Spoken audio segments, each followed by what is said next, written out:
Hello बच्चों, मैं राकेश टेमरे आपके सामने आज देखेंगे क्लास 12th भौतिक शास्त्र के चैप्टर नंबर 4 है ना। चैप्टर नंबर 4 के न्यूमेरिकल क्वेश्चंस, और न्यूमेरिकल क्वेश्चंस में हमको किस प्रकार से हल करना है, कैसे हल करना है, इसको हम इस तरह से समझेंगे। ठीक है बच्चों, देखते हैं पहला क्वेश्चन क्या है। एक वृत्ताकार कुंडली का व्यास 0.2 मीटर है, इसमें तार के 1000 फेरे लपेटे गए हैं, है ना। एक जो कुंडली है, एक वृत्ताकार कुंडली है कहता है, उस वृत्ताकार कुंडली का व्यास कितना है, 0.2 मीटर है। इसमें तार के कितने 1000 फेरे लपेटे गए हैं, तथा इसमें धारा 0.1 एम्पियर प्रवाहित होती है। जो धारा प्रवाहित हो रही है वो 0.1 मीटर 1 एम्पियर धारा प्रवाहित हो रही है। कुंडली के केंद्र पर चुंबकीय क्षेत्र की तीव्रता ज्ञात करना है। ठीक है बच्चों, कठिन नहीं है, बहुत इजी सा है। सबसे पहले हम लिखते हैं, ये पहले कई मैं हल बता रहा हूँ, फिर सेकंड का हल बता दूंगा। ठीक है, तो क्या लिखेंगे यहाँ पर, दिया है, क्या दिया है हमारे पास, तो देखिए व्यास दिया गया पहले, है ना। व्यास इज इक्वल टू कितना है, 0.2 मीटर। तब मैं इसकी त्रिज्या देख लूँगा, त्रिज्या तो व्यास का आधा त्रिज्या होता है, इज इक्वल टू कितना हो जाएगा, 0.2 है तो ये हो जाएगा 0.1 मीटर। ये बात क्लियर हो गई। अब आगे देखते हैं और क्या क्या दिया हुआ है। इसमें तार के कितने फेरे हैं, 1000, तो capital N is equal to कितना दे दिया गया, 1000 फेरे, तथा इसमें धारा 0.1 एम्पियर प्रवाहित होती है। इसमें जो धारा प्रवाहित हो रही है, धारा को हम किससे रिप्रेजेंट करते हैं, आई से, तो आई इज इक्वल टू कितना है, 0.1 एम्पियर है। ठीक है बच्चों, तो देखते हैं कुंडली के केंद्र पर चुंबकीय क्षेत्र की तीव्रता क्या होगी। तो देखो सबसे पहले इसमें सूत्र लगेगा, चुंबकीय क्षेत्र की तीव्रता B इज इक्वल टू क्या होगा, μ0 Ni अपॉन 2R। ठीक है बच्चों, ये फार्मूला याद रखना, इज इक्वल टू μ0 की वैल्यू कितनी होती है, 4 पाई इंटू 10⁻⁻⁷।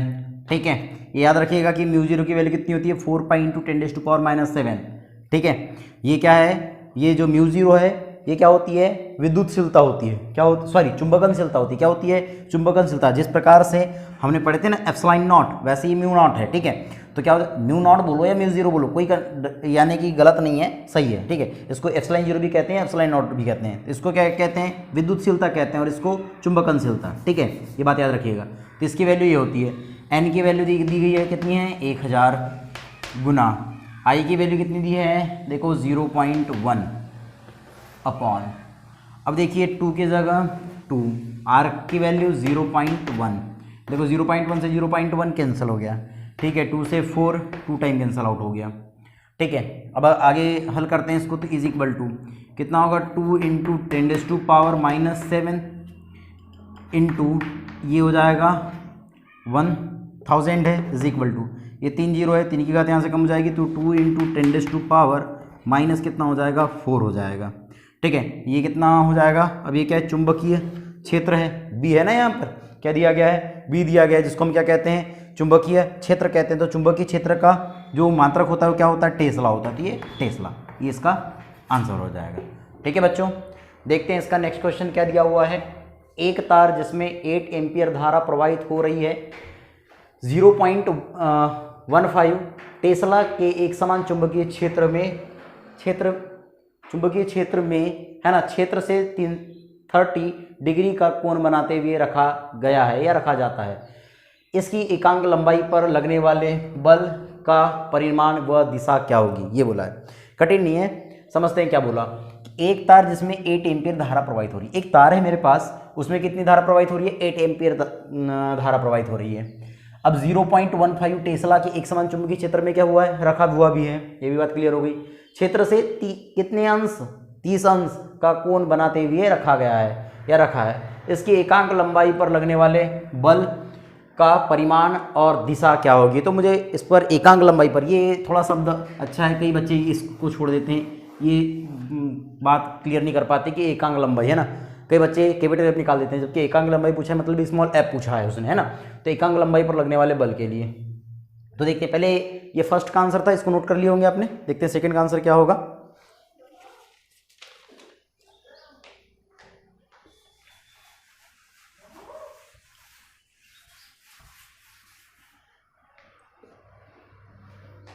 तो तो सबसे पहले दिया है में क्या दिया हुआ बेटा, यहाँ पर I is equal to 8 ampere धारा दे दी गई है हमारे पास।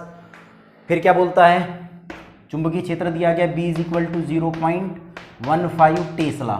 ठीक है बच्चों, अब देखिए चुंबकीय क्षेत्र में कितने अंश, 30 अंश, तो मतलब थीटा भी दिया गया, theta is equal to 30 degree. तब मुझे क्या ज्ञात करना है तो देखते हैं। तब हम कह सकते हैं कि तब लगने वाला बल, इस टोटल तार पर लगने वाला बल होता है F is equal to ILB sine theta, ILB sine theta.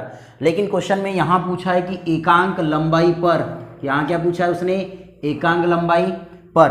अब सुनो, कई बच्चे यहाँ पर गलती करते हैं कि इसने बोला क्या था, लंबाई पर लगने वाला बल, बल बल मतलब कैपिटल निकालते हैं। तो आपको यहाँ पर समझना है कि एकांक लंबाई बोला तो एकांक लंबाई मतलब स्मॉल एफ, है ना। Small F is equal to होता है कैपिटल एफ अपॉन एल। ठीक है, तो अब देखो एफ की वैल्यू यहाँ रख दो, कितना हो जाएगा, ILB sine theta upon L, L से एल कैंसल, तो क्या हो गया हमारे पास, ये बच गया IB साइन थीटा। ठीक है, तो I की वैल्यू कितनी है बेटा, यहाँ पर 8 एम्पियर है, तो ये हो जाएगा 8 इंटू, चलो B की वैल्यू कितनी है यहाँ पर 0.15 इंटू थीटा, देखो साइन थीटा, तो साइन थीटा, थीटा मतलब 30 हो जाएगा। ठीक है, अब आगे देखते हैं, इसको हल करेंगे तो देखो क्या हो जाएगा, ये 8, अब देखो ये हो जाएगा 8 का अगर मल्टीपल 15 में करता हूँ, ये बाद में अपन फिर पॉइंट लगा देंगे। ठीक है, 8 का अगर मल्टीपल करते हैं, देखो 15 4 60, 15 5 75, 15 6 90, 15 7 100, 15 8 120, 15 8 कितना हो जाता है, 120 हो जाता है, ये 120 हो गया, 2 पॉइंट के पहले दशमलव मतलब 1.2 हो जाएगा सीधे, है ना, 1.2 होगा। अब 1.2 हो गया इंटू साइन 30 की वैल्यू, साइन 30 की वैल्यू कितनी होती है, तो साइन 30 की वैल्यू होती है 1/2। देख लीजिएगा आप, अगर आप त्रिकोणमितीय अनुपातों को देखेंगे तो साइन 30 की वैल्यू कितनी होती है, 1/2 होती है।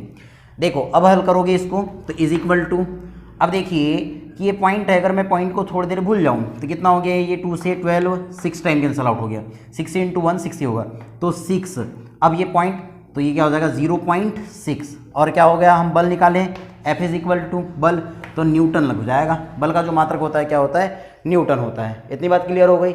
और एकांक लंबाई बोला है तो न्यूटन प्रति मीटर, न्यूटन प्रति मीटर ये लग जाएगा, क्योंकि एकांक लंबाई बोला है ना उसने, एकांक लंबाई के लिए तो न्यूटन प्रति मीटर लग जाएगा। तो ये आपका आंसर हो गया, पहली बात समझ में आ गई। अब क्या बोला उसने, लगने वाले बल का परिमाण व दिशा क्या होगी। अब जो दिशा है, इस बल की जो दिशा होगी वो किधर के होगी, तो ये जो हमारे पास बल दिया गया है इसकी दिशा होती है इसकी लंबाई, है ना, किसकी लंबाई, इस तार की लंबाई। तो ये लिख लीजिएगा, इसकी दिशा किधर की होगी बेटा, तो इसकी दिशा होगी L वेक्टर व B वेक्टर, मतलब लंबाई, है ना, लंबाई व किसके, चुंबकीय क्षेत्र के लंबवत होती है, लंबवत होती है, क्योंकि जब लंबवत होगी तभी तो क्या होगा, तभी ये क्या लगेगा, इस पर बलागुण लगेगा और ये क्या होगा, घूमेगा। ठीक है, तो आपको ये दोनों क्वेश्चन समझ में आ गए होंगे, प्लीज इसको नोट कर ली। देखते हैं नेक्स्ट क्वेश्चन क्या दिया गया है। एक समान चुंबकीय क्षेत्र में प्रवेश करने वाले अल्फा कणों A व B के वेग का अनुपात, है ना, क्या बोलता है, एक समान चुंबकीय क्षेत्र में प्रवेश करने वाले अल्फा कणों A व B के वेग का अनुपात 4:1, है ना, 4:1 यानी 4:1 है। चुंबकीय क्षेत्र में प्रवेश करने वाले या करने के बाद वे विभिन्न वृत्ताकार मार्गों पर गति करते हैं। कणों के मार्गों की वक्रता त्रिज्या ज्ञात कीजिए। तो मुझे वक्रता त्रिज्या ज्ञात करना है। तो देखिए ये क्वेश्चन कैसे बनेगा। तो सबसे पहले आपको ये पता होगा, यानी यहाँ लिख देते हैं हल। हल में देखो, हम जानते हैं कि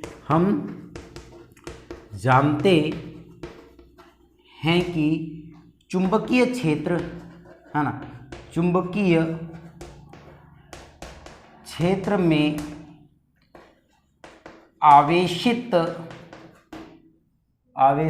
कण, है ना, चुंबकीय क्षेत्र में आवेशित कण के वृत्ताकार मार्ग में गति के लिए क्या फार्मूला होता है, तो होता है क्यू वी बी, है ना, Q V B is equal to M V square upon R. ठीक है बच्चों, तो क्या होगा कि देखो एक समान चुंबकीय क्षेत्र में प्रवेश करने वाले अल्फा कणों ए व बी के वेग का अनुपात 4:1 है। चुंबकीय क्षेत्र में प्रवेश करने के बाद वे विभिन्न वृत्ताकार मार्गों पर गति करते हैं। तो कणों की मुझे क्या करना है, वक्रता त्रिज्या ज्ञात करना है। तो हम जानते हैं कि चुंबकीय क्षेत्र में आवेशित कण के वृत्ताकार मार्ग में गति के लिए जो फार्मूला होता है Q V B is equal to M V square upon R होता है। ठीक है, अब देखिए इस आर का ट्रांसफर इधर कर देते हैं और बाकी का ट्रांसफर इधर, तो त्रिज्या निकाल देंगे। तो क्या हो जाएगा, R is equal to M V square upon क्या हो जाएगा, क्यू वी बी।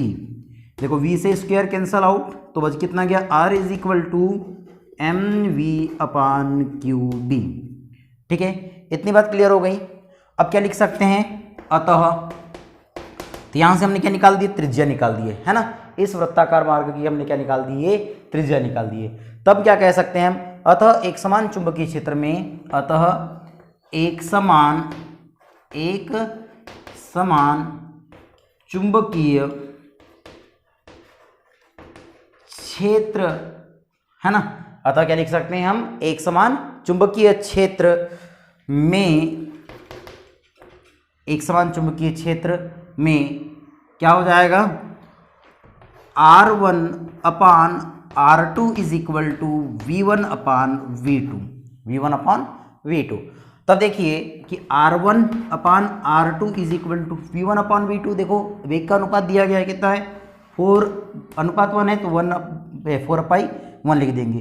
तो देखिए इसकी देखो R, तब इसको हम लिख सकते हैं R1 अनुपात R2 इज इक्वल टू 4 अनुपात कितना हो जाएगा, 1 हो जाएगा।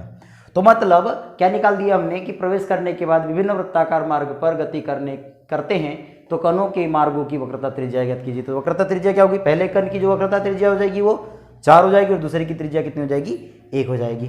ठीक है, प्लीज नोट कर लीजिए इसको।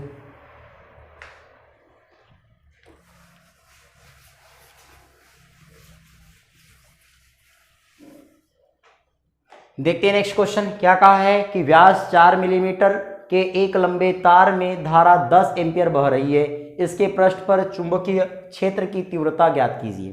तो बहुत ही साधारण सा क्वेश्चन आ गया ये। क्या कहता है कि व्यास 4 मिलीमीटर के एक लंबे तार में धारा 10 एम्पियर बह रही है, तब पृष्ठ पर चुंबकीय क्षेत्र की तीव्रता। तब देखिए चुंबकीय क्षेत्र की तीव्रता से पहले जो जो दिया है वो लिख लेते हैं। दिया है व्यास मतलब 2r, है ना, इज इक्वल टू कितना है, 4 मिलीमीटर। तो त्रिज्या निकाल देंगे, r इज इक्वल टू कितना हो जाएगा बेटा, ये हो जाएगा हमारा 2 मिलीमीटर। अब देखिए त्रिज्या तो निकाल दी हमने, लेकिन ये मिलीमीटर में नहीं होना चाहिए, मीटर में होना चाहिए था। ठीक है, मीटर में होना चाहिए। तो कितना हो जाएगा, r इज इक्वल टू, इसको लिखेंगे हम, अब मिलीमीटर है, मिलीमीटर को मीटर में चेंज करना है तो क्या कर देंगे हम, कितने का, 1000 का भाग देंगे, तो ये हो जाएगा 0.002, ये हो जाएगा मीटर। अब देखो धारा दी गई है I is equal to 10 ampere. ठीक है, तो इसके पृष्ठ पर चुंबकीय क्षेत्र, तो चुंबकीय क्षेत्र का फार्मूला होता है B is equal to mu naught I upon कितना होता है, 2 r। चलो म्यू नॉट की वैल्यू आपको पता है कितनी होती है, 4 पाई इंटू 10⁻⁻⁷, है ना, इंटू I की वैल्यू 10 एम्पियर है, ये हो गया 10 अपान 2 पाई, और R की वैल्यू कितनी आ गई है, ये आ गई हमारे पास। तो हम इसको ऐसा भी तो लिख सकते हैं यार, इसको क्या लिख सकते हैं, इंटू 2 इंटू कितना हो जाएगा, 10⁻⁻3। ठीक है, ये भी तो लिख सकते हैं। हाँ चलो ये भी हो जाएगा। अब देखो अब क्या कर सकते हैं, देखो 2 से और ये 2 से 2 दूनी 4, है ना, और ये 4 कट गया, पाई से पाई भी कट गया। तो अब देखिए ये ऊपर चले जाएगा, ये जाएगा ऊपर, तो कितना होने वाला है, ये जब ऊपर जाएगा तो 10⁻⁻4 हो जाएगा, ऊपर जाएगा। और ये 10 है ना, यहाँ 10 है, तो 10 को हम पहले लिख देते हैं ना, 10 इंटू 10⁻⁻4 हो जाएगा। अब इस 10 लिखा है, 10 को हम 1 में चेंज कर देते हैं, जो 1 में चेंज करेंगे कितनी हो जाएगी, यहाँ की एक घात कम हो जाएगी, तो 1 इंटू 10⁻⁻, कितना हो जाएगा, बोलो जल्दी से, -3। ठीक है, ये बात हमारी हो गई। तब हम क्या बोलेंगे, ये टेस्ला में आ जाएगा क्योंकि चुंबकीय क्षेत्र है। तो इसका आंसर क्या हो जाएगा, ये हो जाएगा आपके सामने। ठीक है बच्चों, तो इसके पश्चात हम देखते हैं आगे के न्यूमेरिकल क्वेश्चंस नेक्स्ट वीडियो में। Thank you.